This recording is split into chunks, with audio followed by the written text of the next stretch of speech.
Hi. Hello, good evening, ma'am. You don't have to call me ma'am. Like, I think I'm not much older than the two of you, so you can just call me Anya. That's completely Okay, okay. yeah. Hello, Anya. Ideas Hi. are I just have to say that your voices are really low for me. Like, I don't know if it's probably because you're away from the laptop. Okay, just a second. Just a second. are we audible now? Very less, because I feel there's a lot of background disturbance also. We'll try to be audible, ma'am.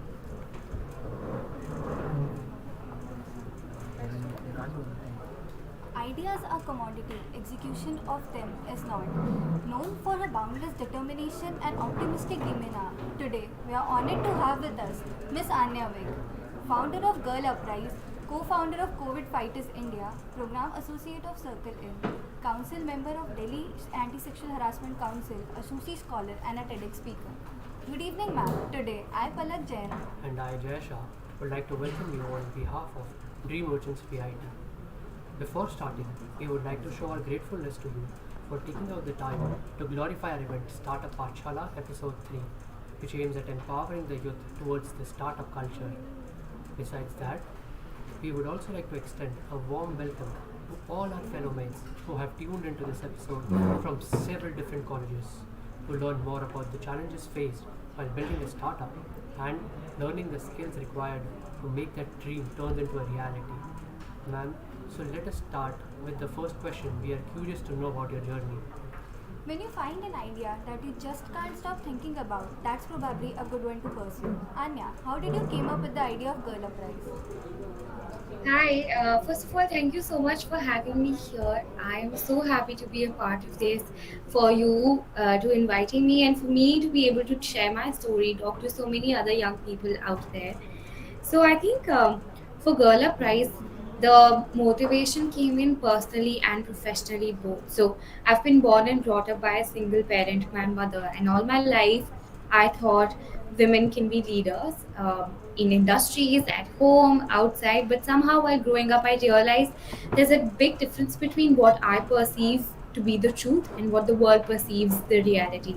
So I decided that I need to work towards creating an ideal world where I want to create change, where I want to lead industries, and not just me. I want to make sure that I want to extend my privilege to other women who don't have access to that. And I think with that sparked the idea of Girl Prize when we were in college.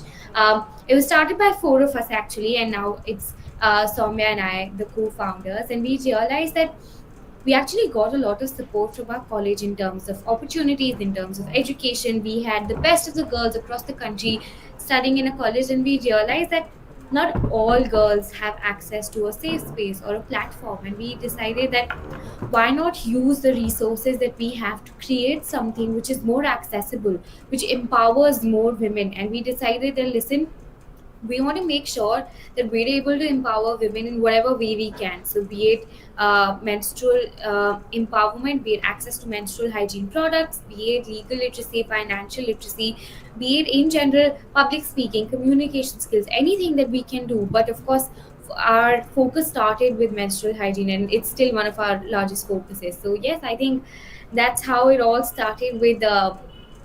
A need or a want to do more and being able to go from idea to reality.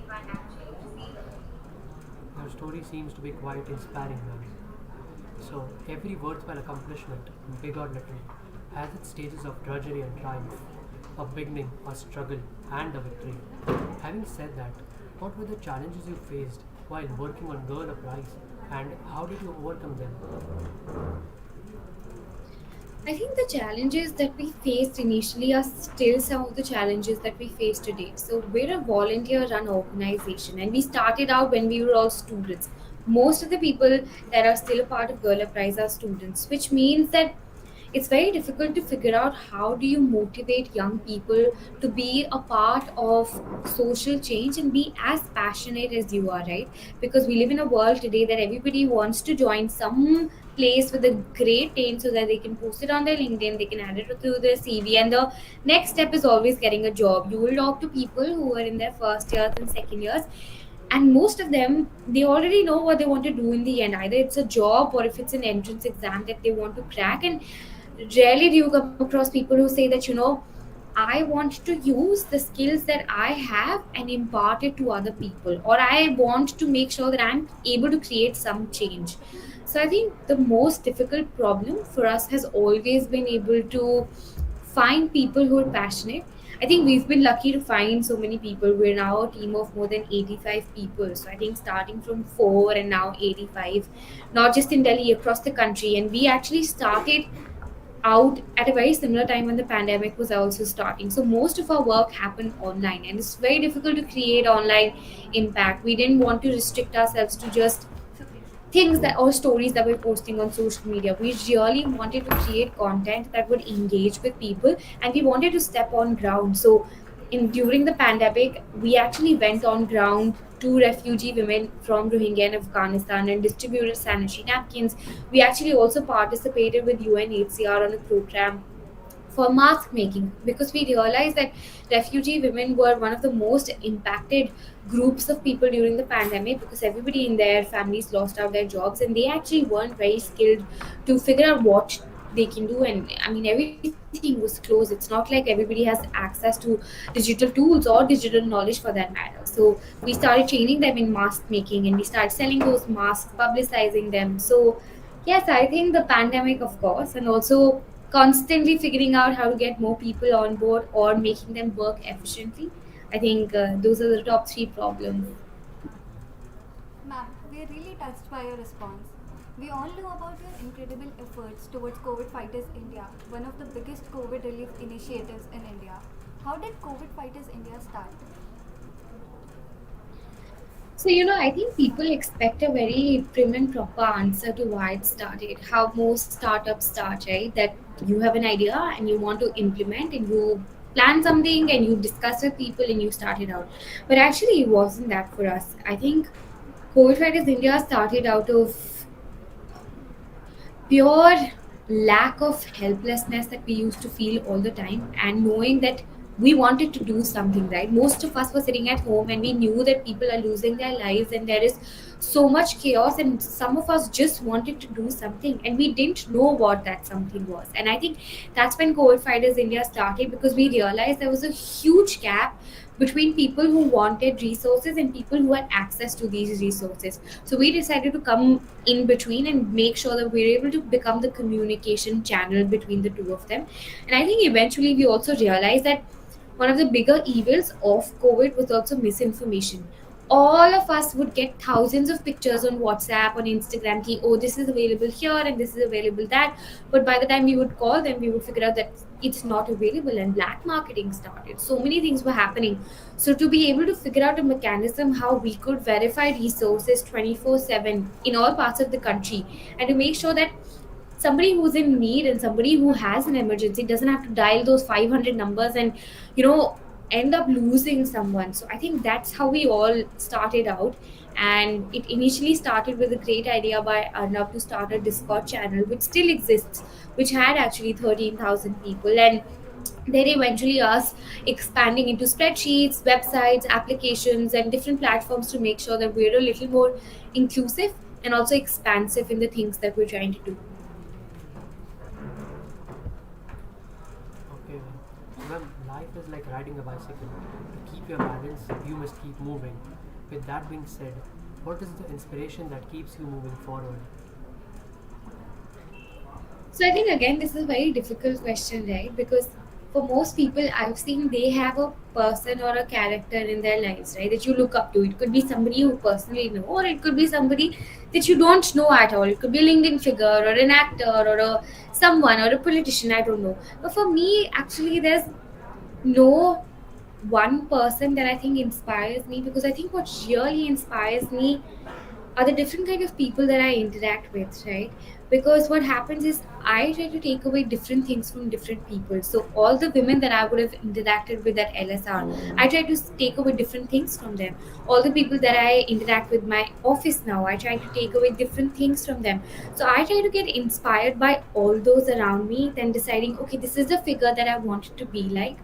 Because I also realize once you decide that this is the person I want to be like, you end up making sure that your journey becomes like theirs. And I keep saying this, and I know it sounds like a very advice kind of a thing, but it's actually not. But if you try doing things that somebody else is already doing, in a sense that you want to copy them or you want to be at the same place that they are, you restrict the other things that you can do. You can get inspired by other people, but I don't think necessarily that you should try and replicate everything that they're doing, because maybe you can actually do more.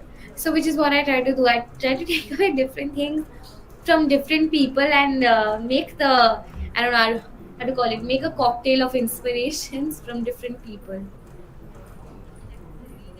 Ma'am, we totally agree with you. We hope this becomes an inspiration to all our audience. COVID Fighters India grew from 100 members to 13,000 members. What was your reaction when people, youngsters from all over India wanted to join COVID Fighters India? So initially it was really hard, right? Because everybody was going through something and everybody lost someone. Everybody knew someone who had COVID, or everybody lost someone. It could be a family member, a friend, a teacher, or a neighbor. But I think it is that same thing that motivated them to join, right? When you know that somebody has gone through so much pain and you have seen them going through so much pain, you don't want another person to go through something like that. And I think that's what motivated them.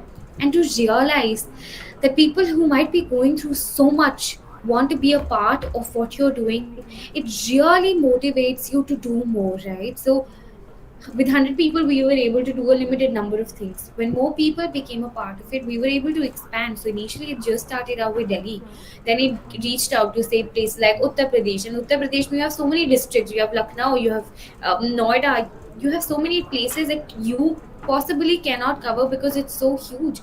And to have so many people backing you, you know, I think the youngest volunteer that we had was a student, I think in class 8th or 9th, and the oldest volunteer that we actually had was a 65-year-old woman who had tested positive for COVID and was in isolation and wanted to do something.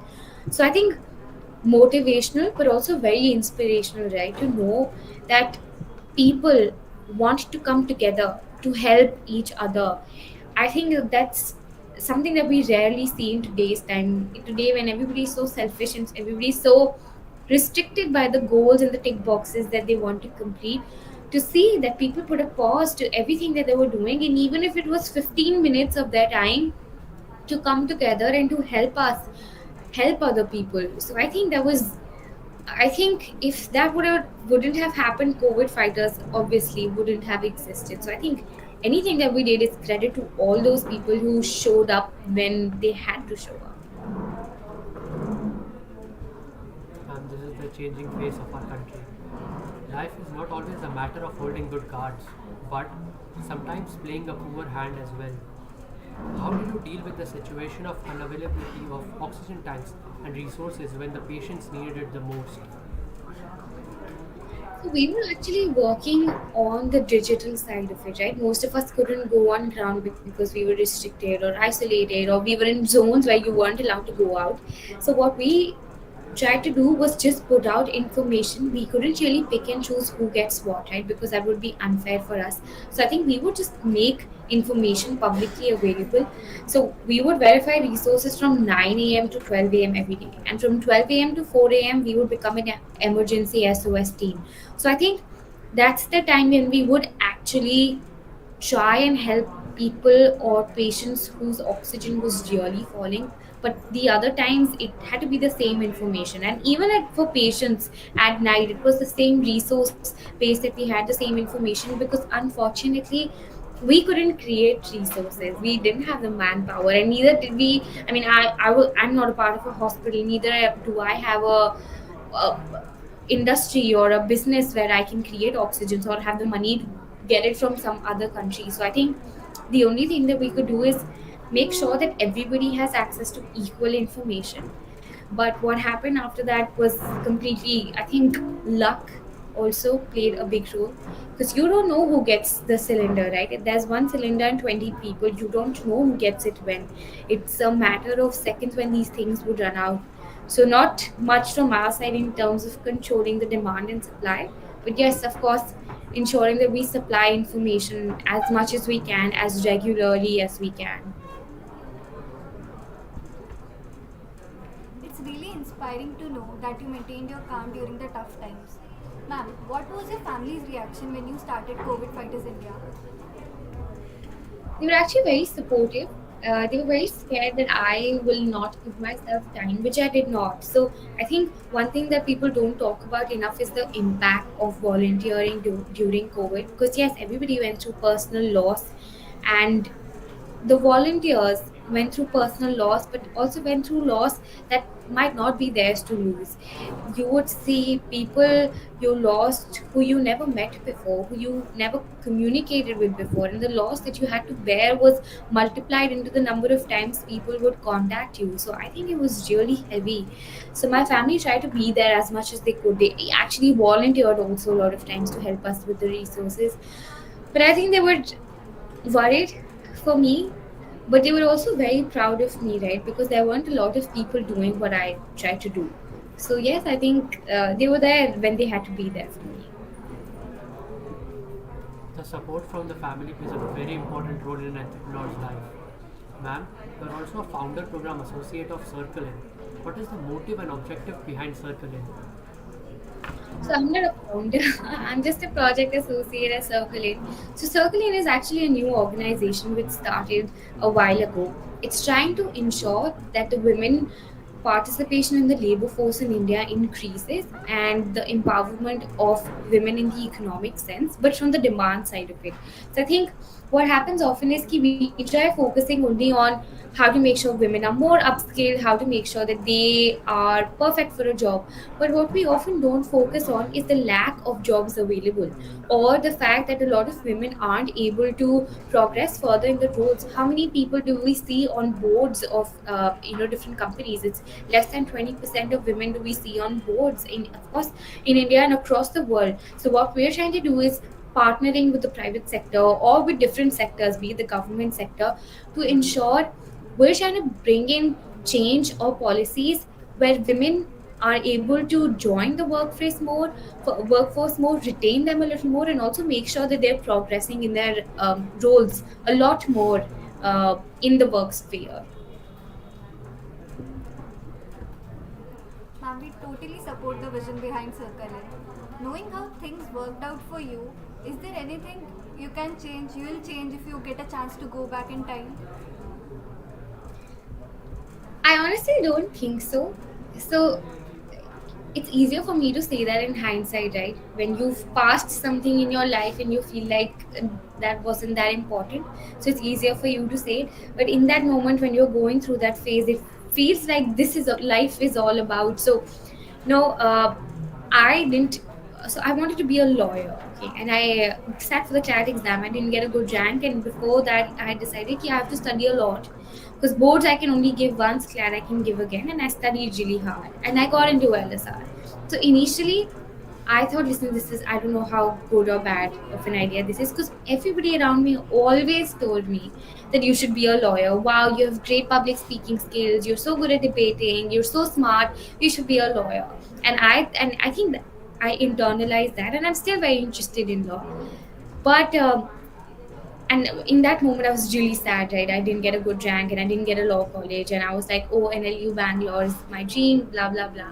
But today I realize, had I gone to a law college, I wouldn't have been doing all of these things that I'm doing. Maybe I would have done some part of it because of my internal motivation, but maybe I wouldn't have met so many great minds. Maybe I wouldn't have had the lessons that I've had at LSR, or the people that I've communicated with or connected to or networked with, the professors that I've met. So I think, no, I don't think I regret anything or anything that I'd wanted to change. But the reason why I said this anecdote is also the fact that if young people are listening and they feel like there's something that you didn't get, and if you had it in you, you would change it. But I would say stick with it, because you never know what turns out, where you land up. And I'm sure the same advice that everybody gives you, that everything happens for a reason, just try and stick to that. Ma'am, we are totally touched to hear your response. So, what next big changes would you like to see in the society for girls? So, like I said, actually, circling is a very important part of what I'd like to see.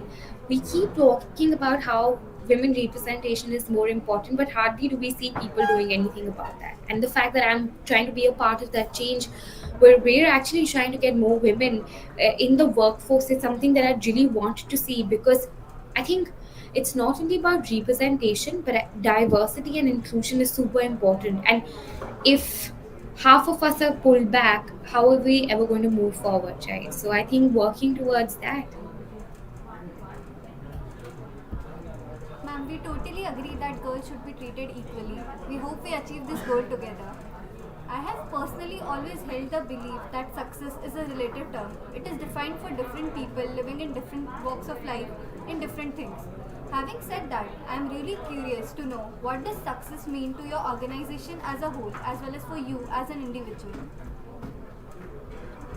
So, I'm probably going to say something that a lot of people might not agree to. But your definition of success also changes with time, right? So, when you're younger, success for you is to, and for a lot of people, maybe not for me, is to buy a bigger car, get a great job, get a great package, be very happy, have that fancy home, take flights across the country, etc., etc.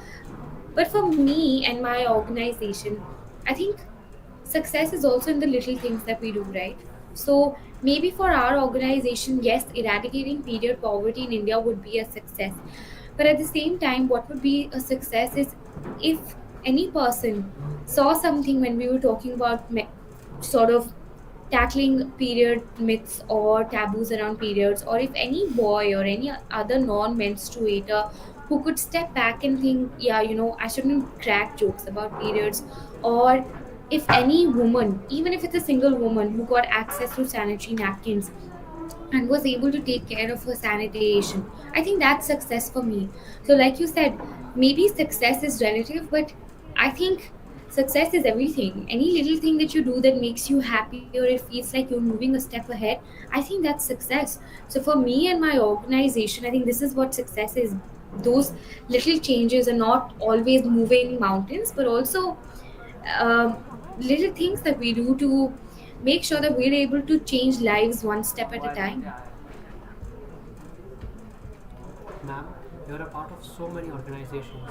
You're also very active on social media. How do you manage your studies and the organization at the same time? Very good question. Very difficult to do. I must say, I'm not a very good uh, student, probably. But I figured out that when you're passionate about something, you will always figure out the time to do it. So if it's a TV show that you really want to watch and you want to binge in the middle of your exams, you will find 9 hours and binge it in the entire night and go give the exam tomorrow morning.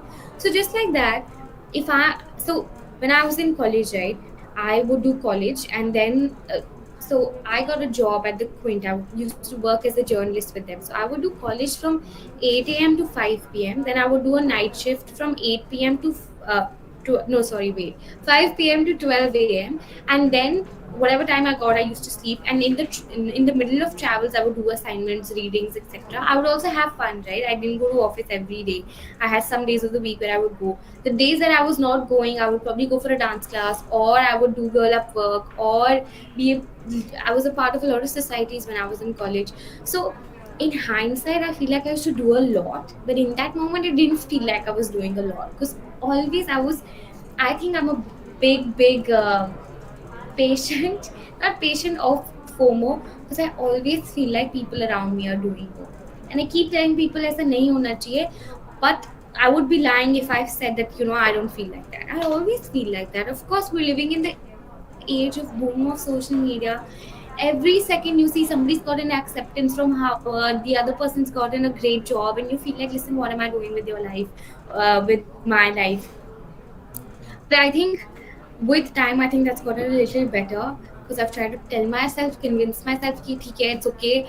That's I don't even want to do that. So why am I getting affected by it? And even if I do want to do that, I will eventually. There will come a time when I will apply somewhere. Maybe I will get that place. Maybe I will not get that place. So I try to balance things, and I think it's a skill that can come up with time, or it's the skill that you find if you're really passionate about multiple things. Time management is the key that all our listeners should instill in themselves. As we all know, you're a very good orator. What tips do you suggest for increasing communication skills? Great question. I think a lot of people don't focus on the importance of communication. Everybody's so consistent on hard skills that they don't focus on the fact that even if you make a great presentation, or if you're great at Google spreadsheets or Excel, until unless you're able to put that into words and make the other person understand, there's not much you can do. And this is especially something that comes up in interviews, right? You have to be able to communicate that you're worth the job or you're worth that position. So I think what's important is that you're able to put into words what you feel. I think that's something that comes up with time. But the more you do it, the easier it becomes. And I also really think that voice modulation and expressions play a big part. If I would have been giving this interview in the same monotone, ki, "Acha, maine ye kiya, I did that, I did this," I don't think anybody, in fact, the two of you would have wanted to listen to what I'm saying. But having that drive, or letting people know that you're invested in this conversation, I think that makes a lot of difference. I hope this helps us in our future journey. Your experiences and ideas brought new insights to all of us looking into directions to achieve our goals. I hope that we students can follow your footprints and make our dreams turn into a reality. Thank you for capturing the event so perfectly. So now we will move forward for a 5-minute Q&A session where we open if anyone has any query that he or she wants to be answered by Anya, please post it in the live chat box. Yes, I mean, feel free to ask me questions about anything that I do, things that I plan to do, joining social impact, and maybe after this, whenever you can find me on LinkedIn, you can find me on my email. My LinkedIn is Anya Wig. I would love for you to reach out to me, interact with me, email, Instagram, anything. I would be more than happy to respond to any questions. But yes, are there any questions that coming up? Yeah, we've got a question from our viewer Manav. He's he's asking Anya, where do you see yourself in 10 years? Good question. I actually don't know. So the answer is that I really don't know. So, when I got out of college, everybody was like, "Oh, are you planning a master's? Are you going to apply to those Ivy Leagues? Or what are you trying to do?" And I said, "Yeah, I don't know." Because I seriously didn't know. I started my job like last month, which is almost a year after my graduation. I did a PG diploma in this time, but I didn't know. And maybe I still don't know. I keep exploring. So I actually don't know where I see myself in 10 years. Maybe, definitely things that really interest me is, these cool awards that people have. So things like Forbes. Uh, we have our next question. How did you came up with the name Girl Up Rise? Actually, so Girl Up is a part of the Girl Up United Nations, organization, foundations, initiative to empower girls across the world. So Girl Up was decided, right? That's something that had to come in. But Rise is when we decided that we're trying to empower women and we're trying to make them rise to higher pedestals of power, of technology, of information, of resources. So I think it was super easy for us to decide that it's going to be Girl Up Rise. Thank you Thank so much, Anya, for answering the questions of our audience. It was really great connecting with you, and indeed, we learned a lot of things from you regarding startups, its challenges, and the entrepreneurship traits. We cordially thank and appreciate you for being a big part of our Startup Paathshaala episode 3 and sharing your journey with us. Thank you for guiding us and clarifying our doubts. We wish you all the very best for your future endeavors. Also, I would like to thank our audience for actively and patiently participating in this event. So, with this, the third episode of the much loved event Startup Paathshaala draws to a close. Once again, on behalf of Dream Merchants VIT, we thank you for joining us. This event would not have been possible without you all And we would like to express our gratitude to all of you for being with us at every step of the way. Thank you so much, Anya, for joining. Thank you. Thank you, Thank audience. you. See you. Bye. Bye. So, thank you.